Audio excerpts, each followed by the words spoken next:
Welcome to the Grow Your Business and Grow Your Wealth podcast with Gary Helt. Gary is an expert in helping business owners put together a plan that will provide a better future for their businesses, themselves, and their families. On the podcast, Gary interviews other professionals who share his vision, and together they share secrets and strategies any business owner can use to build a better financial foundation for your business and your life.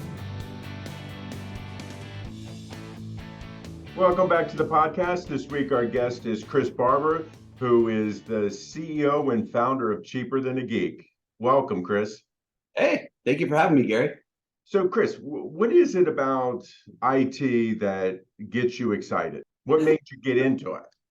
Oh, that's a good question. So this is actually my second career. So my first career was I was an auto theft investigator. So that was fun. That was exciting. I did some really interesting things in that universe. But I could tell the way telematics were going that it was going to eventually go away as a career path. So I was like, okay, I got to come up with something different. Geez, computers seem like they might be a good thing to get into. You know, not that it wasn't obvious, because it was obvious, but it was less obvious almost 25 years ago, you know. So I was like, all right, let me give this a shot. So I built a computer just to see if I could do it. Mm-hmm. And it blew up on me. I couldn't figure out what happened. It worked for like 2 weeks, but that's not long enough. So you would appreciate this. I bought the parts online over my dial-up modem. I mean, that's how long ago this was. And so I took it to a computer repair store and had the world's worst customer service experience. So that was my aha moment. I was like, oh, wow, if I start an IT company that treats people fairly, is nice, speaks English, not nerd, we would be very different than a lot of the folks that's out there in that industry. So that was the impetus a little over 23 years ago. And then, since then, we build or bake customer service into everything we do. And you fast forward 23 years later, and we've proudly won more awards for our customer service than all the other 1,637 IT companies in Maryland. So that's what we hang our hat on. And we, kind of like you, we specialize in the small business universe. And for us, especially the smaller small businesses, there's a little bit of a vacuum for quality IT support for, say, 10-person and less companies. So that's what we like to work with the most. And we just essentially say we take the SH out of IT. Right. Now, you've gotten many awards besides just your company for customer service. You've gotten a lot of stuff in cybersecurity and things like that. What draws you to the cybersecurity side of things? That's a good question. Nobody ever asked me that either. And I realized about 10 or 15 years ago that this was a thing for me. It takes my first career and marries it into my second career. And I love that. And I always thought, wow, the first career was very exciting. It was clearly what I was supposed to be doing. The second career I got really good at, and it pays the bills. But wouldn't it be cool if you could put those two things together? And that's essentially what cybersecurity's done for me. So I take my investigative background essentially and apply it in a nerd capacity. And, a lot of times, not to give away the secret sauce, but a lot of times the whole KISS approach, keeping it simple, really is keeping it effective. And that's what we do. And it's been working out really well. What are some of the biggest mistakes people are making when it comes to cybersecurity? Or I should say lack thereof? Yeah, absolutely. So a lot of folks feel like if they're using cloud services, that they don't have to worry about it. So maybe they have OneDrive with Microsoft or Google File Stream with Google G Suite, and they're like, I trust Microsoft. They're a big company. They're fine. I trust Google. They're in California. How could they be bad? That kind of thing. Right. And the fact of the matter is, when you sign up for those services, buried in the end user license agreement stuff, it essentially says that they're not responsible for your data. So we see instances all the time where folks lose data. Sometimes it's human error, but the file's gone, and in certain circumstances there's nothing you can do about it. So even if you are with a large reputable company for a service, you really need to have backups. And we recommend doing it outside of that organization to kind of hedge your bets a little bit. Right. We support, oh, you would appreciate this. We support a bunch of CPA firms. So years ago, a company or a software product called ATX, they were on the receiving end of a ransomware attack. And ATX, like a lot of CPA programs, ATX for the lay people here is essentially TurboTax for accountants. That's how they do your taxes. So ATX is a huge company. If you're a client of theirs, you're probably dropping like $20,000-$25,000 a year just for the privilege of using their software. They know what they're doing. The software I hear is very good, but they had two ways that you could interact with them. They had like a local version, so you would have a server in your office and you tie into it, or they had a cloud version where they had the server and you were tying into it. Well, for all the folks that had the cloud version, they were done. They were down. It was late March, which in CPA world is a clutch time of the year. And they were down for 2.5 weeks. Wow. Unbelievable. And even after that, I was talking with some of their tech support people. Even after that, they were still pretty screwed up because like the tech support notes, this one lady I was talking to, she's like, I've been here 15 years. I got 15 years of notes where something weird happens. This is how you fix it. They're all gone. They're all lost in the ransomware attack, which is crazy. So even if you're with a good company, ATX is a good company. I'm not slamming them. They're a good outfit, but you need to have backups. You just absolutely have to have backups. Now, fortunately for us, all of our clients that were using that service were still using their own servers. So they weren't nearly as affected. They had trouble transmitting certain types of tax returns, but that was the only extent of how it affected them. Right. But we were doing their backups too. So even if it wasn't the case, they would have been in a better place. So, you heard about the hack in the Baltimore city government. Right. They got ransomware. They had to pay the ransom. If they had good backups, they wouldn't have to do that. So that's the number one mistake, Gary. You can also have a good offense, good defense, and all of that. But if you have that backup, you're ultimately going to come out on the right side of things. Right. When people are getting, I'm going to say getting hacked, what is it that people are hacking? Is it the email? Is it that they're busting through somebody's firewall? What is it that's happening that's causing this? Well, the landscape has changed a lot. So it used to be more of a firewall or computer compromise of some sort. And that still happens today. You definitely want to be careful with having good security there. But the number one attack vector right now is email. So you get an email. It's super convincing. You click on the link. Sometimes it's as simple as it's masquerading as your email service provider. So it might say like, hey, we need to update your security. You need to log in. So you log in. Really what you've done is you've given the bad guys your email username and password, and then they compromise you that way. But it could even be as simple, and this is where it gets scary, as visiting a website. You click a link, you go to, oh, my Amazon package is delayed. Why is that? You click on it, and there's some sort of web page that says, oh, we're sorry, never mind, your package is fine, don't worry about it. But by visiting the website, your computer just got compromised. So they can get really, really sophisticated. So email is the most important part. So what we recommend for our clients, in fact, I just did this 10 minutes ago, is essentially what we're talking about is the weakest link potentially being people. People Right. fun things. And it used to be these ruses were kind of obvious. Hi, I'm a prince from Nigeria. Can you help me with my inheritance? Like Right, most people right. aren't falling for that. But like this, the one where you log in with your email, there's a way, if you know what you're doing, there's a way to see, oh, Gary's company uses Microsoft Office 365 and Chris's company uses Google G Suite. So they'll send you a targeted thing that says it's Office 365, logos, the whole 9 yards. Right. So it's way more convincing, and I've seen a few phishing emails myself where I'm like, ooh, is this real or not? So one of the things you can do, and you probably know this, is you can like hover over the links without clicking them just to see where they really go, or hover over the sender's email to see who really sent it.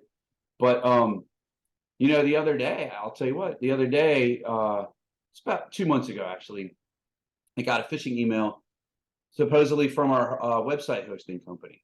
And it was our website hosting company. Probably nobody has ever heard of this company. So immediately I there's a presumption that this is accurate and true. It says, hey, you've got a user that's sending, a bad amount of email. We're going to have to suspend the account. This is on a Saturday. They know what they're doing. So immediately I'm like, oh my goodness, we can't have one of our clients not be able to send email over the weekend. That's bad. Right. So I look into it, and I'm trying to do all this from my phone because I'm with my kids in Alexandria, and I'm like, man, let me Google the phone number. So I Google the phone number, and that's when I realized it was a scam. So it's, I didn't fall for it, but I had to do a little extra digging because it was super convincing. The language was right. It was a company nobody's ever heard of, but it was my company, so they're getting more and more targeted, which is super scary. So what we do with our clients is we try to put filters in place to prevent that email from even getting through in the first place. But then we marry that up with education. So we'll do simulated phishing attacks where we'll send an organization these kind of emails. And then there's reporting that says, oh, Cindy in accounting clicked it. So we sent her these training videos to watch about what she missed and blah, blah, blah. And, it's funny, Gary, we always let the client decide if they tell the employees they're doing this or not. But I always recommend that you tell them, because it's almost like having a fake closed circuit camera trained on the cash register. All of a sudden, everybody starts behaving themselves and there's not cash issues. So it's just by virtue of having it, people are like, oh, should I click on that or not? You can be one mouse click away from destroying the company's IT. Right. Right. I mean, I agree with you 100%. And I think that that's something that people really need to look at, even with your personal email, because people always think, oh, they're just going after businesses because they get the bigger bang for their buck. But it's like, that's fine and dandy, but it happens to you once personally, and you're miserable as hell because of everything you got to go through to get fixed, from, locking down your credit file and credit cards and everything else. I think that in going through, because I know with my staff, I do the same thing, and I tell them, it's like, hey, look, you're going to be getting these, so you better not click on them, type thing. But to me, it makes them aware that they're going to be getting it. It's like, they're not going to catch me on this one, so they don't click on it. So it's always that link. And earlier today, Tracy came in and was like, hey, look, I got an email from you in my personal email, but it doesn't, the content doesn't seem like something you would send me. And then I showed her exactly, look at the email address, physically look at it. You can see it's not me, type thing. So I think that what I try to tell my staff all the time is, if you get an email and the content doesn't seem right for who you're getting it from, you really need to be careful. And then we do stuff where we have portals that everybody uploads documents to, so they shouldn't have to ever open a link or anything like that coming through email. Is that the other thing that we try to do to totally eliminate that. But again, even like you said, I mean, the weakest link is always, people. And I'm always concerned about somebody accidentally clicking on something. I mean, no matter how careful you are, you can still be susceptible. Yeah, that's the scary part. And the ruses get better and better and more convincing and more convincing. It's really terrifying.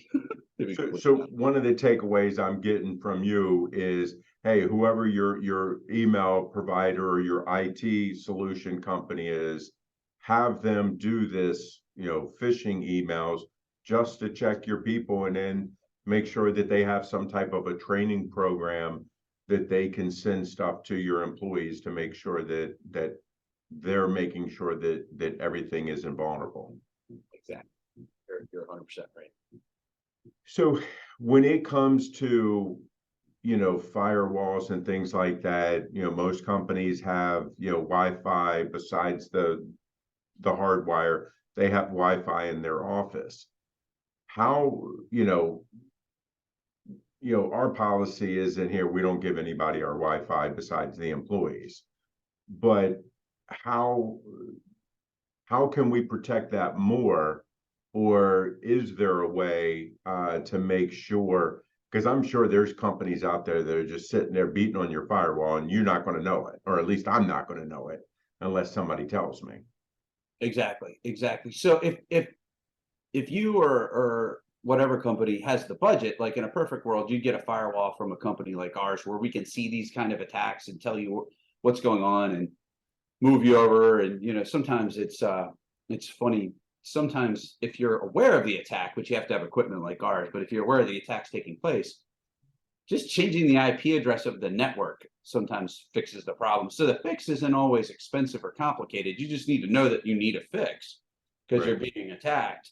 But the other thing to consider is network security is very important, but more important is the security on the individual computer. A lot of times that's where the compromise takes place. So, a lot of attacks, they'll disable your security without you realizing it, and then it's kind of undetectable. So ideally, you have something from an IT company where they can see these kind of interactions and stop them. Right. And there's stuff out there now we're using where it can even use artificial intelligence. So it'll every time an action takes place on your computer, it will ask essentially itself, is like, does it make sense that this program is trying to do this over here?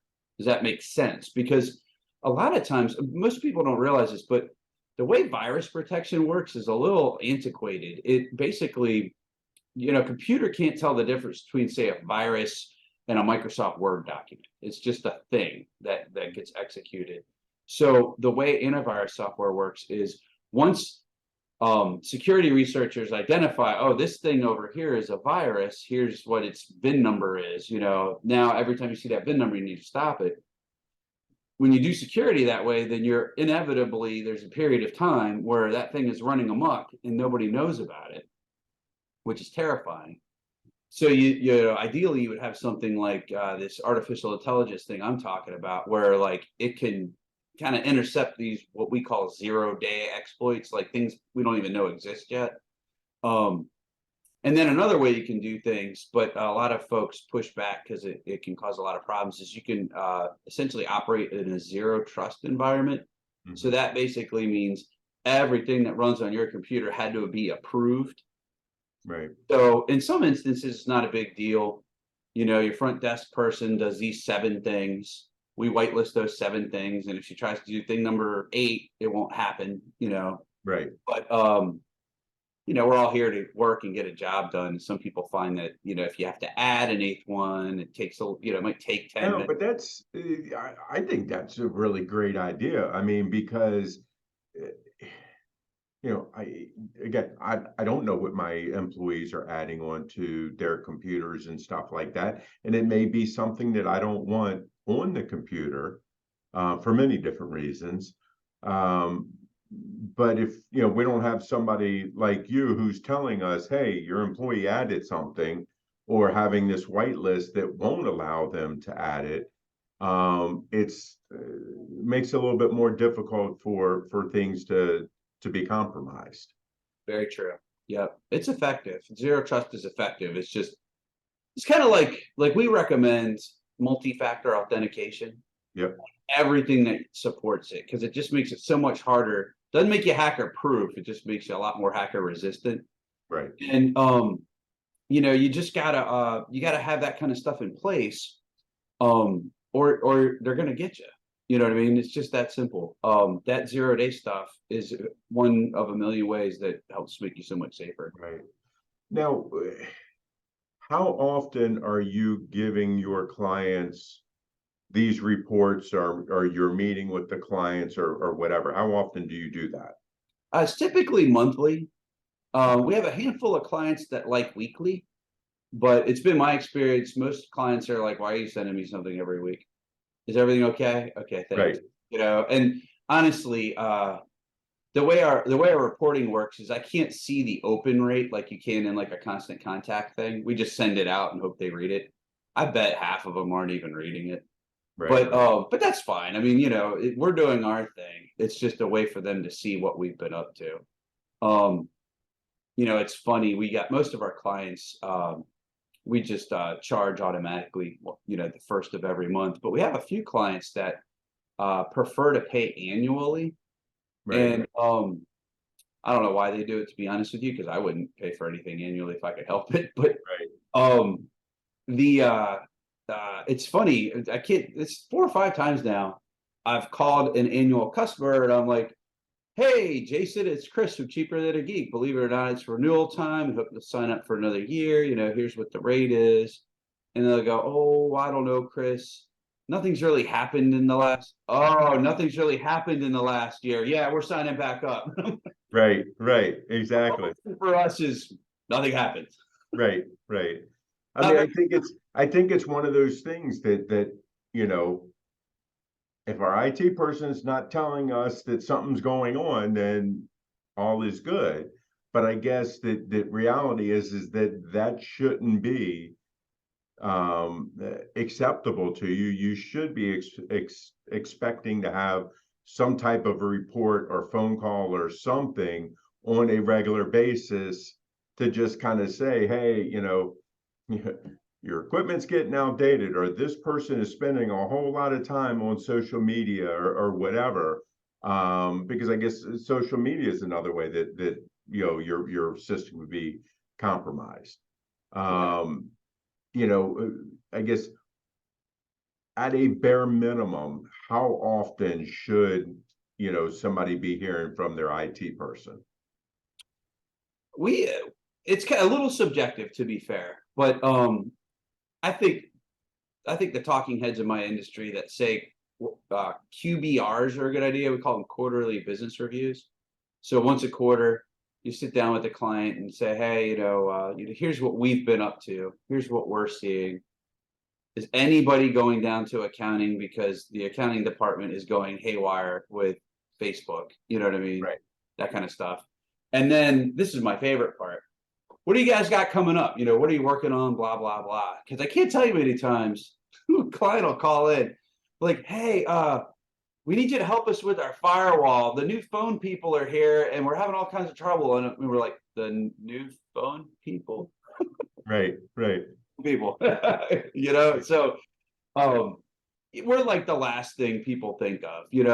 I would say probably 70% of the time when we're adding a new email account for an employee, they're already there. Yeah. You know what I mean? They hired them 2 weeks ago, but it wasn't until John came in and reported for duty, like, oh, he's going to need an email address. Yeah. Or even better, he needs a computer. Right. That's even better because you can't just make that happen, especially with supply chain. It's crazy. Yeah. I think that's one of those things that I know I put in my practice, that when we make the job offer to someone and we get that accepted letter, our next step is, okay, we need to let IT know, do we need a computer, but also, got to set up, the Slack account, the email, the all the softwares that we use, that they got to have all that stuff. Because it's not a 5-minute process. It takes a while. And I'm sure for you guys to be able to get the computer and then get it set up, to get all the updates on it and do all that stuff, sometimes could take a considerable amount of time. Yeah, if you do it right, and in most situations, not all, but most situations, you're always way better off going with like business grade computer equipment, desktop, laptop, whatever. They last longer, they run better, they're more secure, and if you gotta stop what you're doing and run over to Office Depot real quick to buy the consumer grade stuff, yeah, you might have saved yourself $200, but you're going to have 3 years of headaches with that machine. You're going to spend way more than that with your IT provider getting things right. Yeah. So it's always good to be proactive. Our own internal hiring checklist, breaks everything down to what we do before they get here, and then what we do when they do, because some of it you have to do in person. Because why reinvent the wheel, man? I'm with you 100%. All right, we've gone through a lot of stuff. We could talk for probably another hour easily on this stuff. What have I not asked you that you wish I had? Actually, yes, some really good questions, Gary. You didn't ask what I thought about Dan Snyder, but maybe that should be a separate. Yeah, that's a different podcast. So, Chris, if people like what they hear, and even if they just want to get a checkup or anything like that, how can they reach out to you? How can they get a hold of you or your company? Absolutely, absolutely. So my email address is Chris, CHRIS, at cheaperthanageek.com. Our phone number is 410-774-5180. And if somebody wants to reach me specifically, my extension is 800.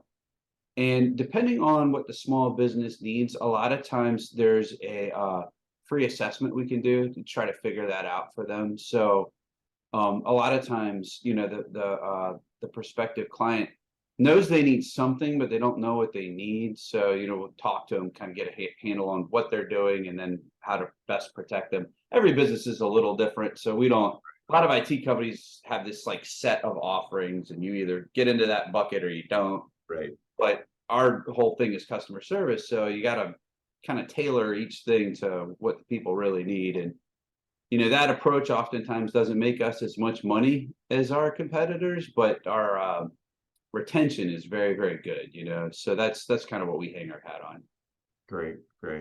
Well, I really appreciate your time today. I know the listeners got a lot out of this. Everybody, it's like, cybersecurity is important. Every day more and more people are being hacked and things are being compromised. So we got to do a better job of protecting things. Absolutely. Totally agree. Appreciate your time. Yeah, man. Thanks for having me. Great. So this week, our guest was Christopher Barber with Cheaper Than a Geek. Thank you, and we'll see you guys next week. This show has been produced by Market Domination, LLC. To discover how you can have your own show completely done for you and turn it into a real published book and become the authority in your marketplace, go to www.marketdominationllc.com/podcast offer.